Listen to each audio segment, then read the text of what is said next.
സർക്കാരിന്റെ താക്കീതുമായി അംഗൻവാടി ജീവനക്കാരുടെ സംസ്ഥാന വ്യാപക പ്രതിഷേധം. കേന്ദ്ര സർക്കാരിന്റെ അംഗൻവാടി ജീവനക്കാരുള്ള നിലപാടുകൾക്കെതിരെയും മേലുദ്യോഗസ്ഥരുടെ മാനസിക പീഡനങ്ങൾക്കെതിരെയുമാണ് അംഗൻവാടി ജീവനക്കാരുടെ സമരം.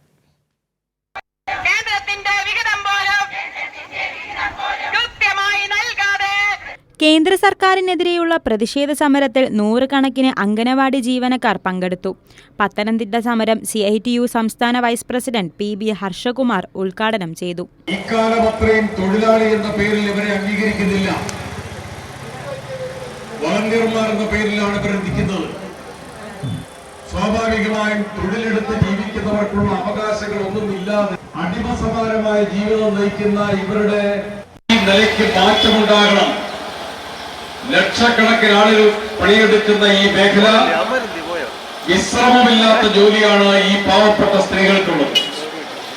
അവരെ തൊഴിലാളികളായി പ്രഖ്യാപിച്ച് തൊഴിലാളികൾക്കുള്ള അവകാശങ്ങളും ആനുകൂല്യങ്ങളും അവർക്ക് ലഭിക്കണമെന്നതാണ് ഞങ്ങൾ ഈ സമരത്തിലൂടെ ഉയർത്തുന്ന ഏറ്റവും പ്രധാനപ്പെട്ട മുദ്രാവാക്യങ്ങളിൽ ഒന്ന്.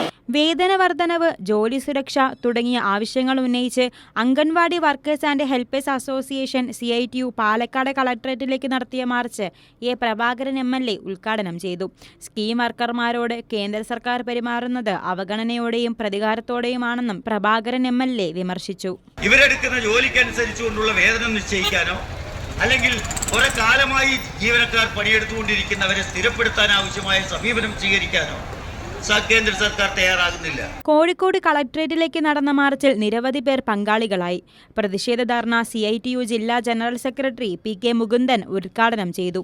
അംഗൻവാടി പ്രവർത്തകരുടെ വേതനം ഇൻസെന്റീവാക്കി മാറ്റിയ കേന്ദ്ര സർക്കാർ തീരുമാനം പിൻവലിക്കുക, ജോലിഭാരം ലഘൂകരിക്കുക, മിനിമം വേതനം വർക്കർക്ക് 26,000 രൂപയും ഹെൽപ്പർക്ക് 21,000 രൂപയുമാക്കി ഉയർത്തുക എന്നീ ആവശ്യങ്ങൾ ഉന്നയിച്ചാണ് അംഗൻവാടി ജീവനക്കാർ പ്രതിഷേധം സംഘടിപ്പിച്ചത്. News desk Kairali news.